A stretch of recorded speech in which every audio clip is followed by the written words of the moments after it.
So, children, next we'll be understanding about the two terms, that is the being healthy and being disease free. So, the term health and disease free are often used as synonyms. In fact, the two are actually different. So, let's understand the difference between them. A person who is free from any kind of disease means may not be 100% healthy if he or she is not feeling well due to behavior or tension or mental state and social factors. The term health involves all kind of well-being, as we've done, that is physically, mentally and social well-being, that is physical, mental and social well-being. Whereas on the other hand, the disease is comparatively limited in its meaning. It is mainly confined to the physical state of the individual. In fact, the disease is self-explanatory, that is disturbed ease or being uncomfortable. So disease means mainly it's a term used for the individual person. So it is about the physical state of an individual. So it is limited. It doesn't involve the whole community and so. So this is the difference between being healthy and disease free. Now, there are factors which are important for being healthy. And as you know, personal and community issues both are very important for good health. A living being, a human being is a social animal and we cannot live in isolation. So we are taking our matter and energy from our surroundings, and we are living in societies. So the person's welfare depends directly on the good surroundings, because man is a social animal and his good health cannot be achieved by just his own efforts. Supposing a person is living in his home and is keeping his whole home very clean, and he's really taking care of his the hygienic conditions in his home. But if the lane in which he's staying or the area where he's staying is having stagnant water, or there are other factors which are not, there is some garbage dump and so on, so it's that definitely it is going to affect that person's health. So it is that social environment also plays a major role in maintaining one's good health. Personal hygiene and care is very important, but equally important is the social conditions. So if we live in dirty surroundings, then our chances of getting an infection are more, because naturally he will be coming out of the home, and if there is standing water and there will be mosquitoes breeding and so on, so his health is going to be affected. Similarly, if we live in a noisy area, we can get hypertension. So one should be careful about one's surroundings. Now let's understand the difference between healthy and disease free, because these are the terms which are often confused. So what is being healthy? It is a state of complete physical, mental and social well-being, that is individually of a particular person. And disease free, it's a state of absence of discomfort or derangement in any part of the body. Then being healthy depends on the individual and also on his physical and social environment, right? And this disease free is related to only the individual. So a person is not having any disease, but that means it is a term associated with just a individual person. Whereas healthy, the person's health, other than being physical and mental, also depends on the social well-being. That means the area around or the place where he's living, that is the physical and the social environment. Now, a healthy person is always disease-free, naturally. Okay, if the physical conditions, the social conditions, all are okay, so healthy person will always be disease-free. Whereas a disease-free person can be healthy or unhealthy, right?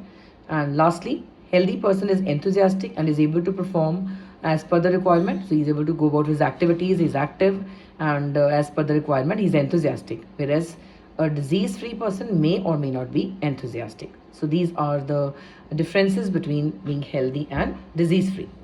Now let's talk about the next topic, that is what does a disease look like. Okay, now it's very important that we know that how do we know that a person is sick, or what does a disease look like. How do we know that the person is having some disease or a person is not well? So for that we need to understand as to how the disease is visible in a person, right? So what does a disease look like?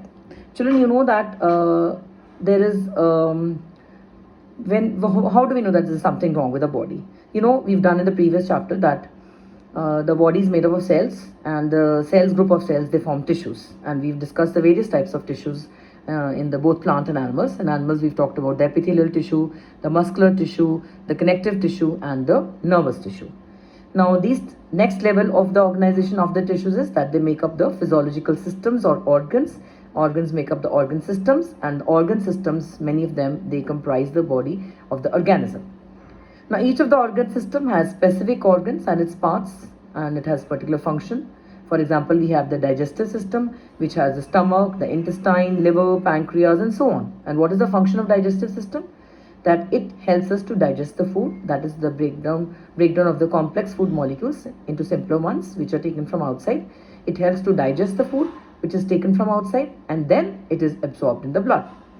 Then the musculoskeletal system, that is comprising of the muscles in the skeleton, which is made up of bones and muscles, and this holds the body parts together and helps the body to move.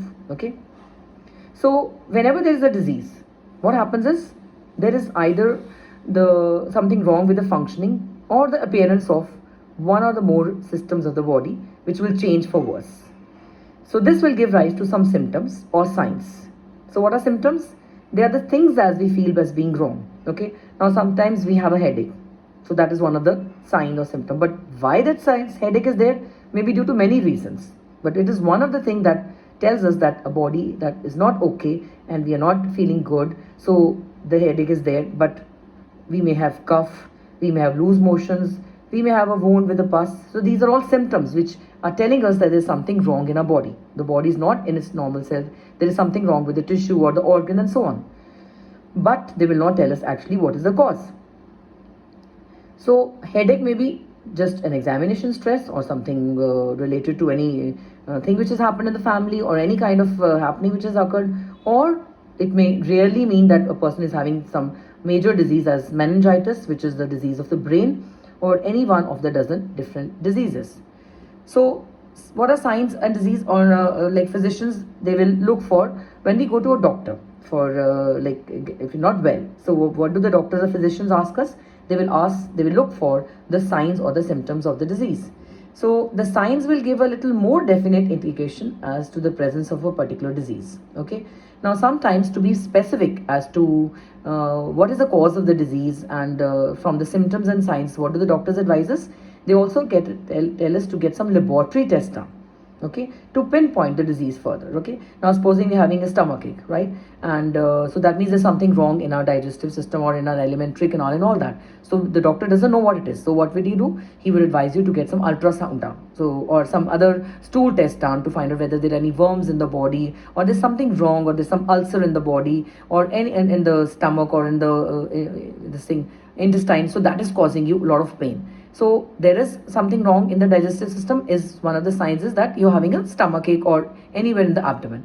So further knowing about the disease, further pinpointing the disease, the physicians advise us to get some laboratory test done, maybe a blood sample or a stool sample and so on, to enable us, the doctor, to pinpoint as to what the disease is, right? So the signs and symptoms are the things which tell us that the body is not functioning normally, there is something wrong with it, and then we visit a doctor, and the doctor looks at those signs and symptoms and further tells us. If he's able to understand maybe what the disease is, that's fine, but then if it is not he's not able to understand, the doctor or the physician, then the doctor or the physician advises us to get further investigations done, some more complicated investigations like ultrasound or blood tests or stool tests and so on.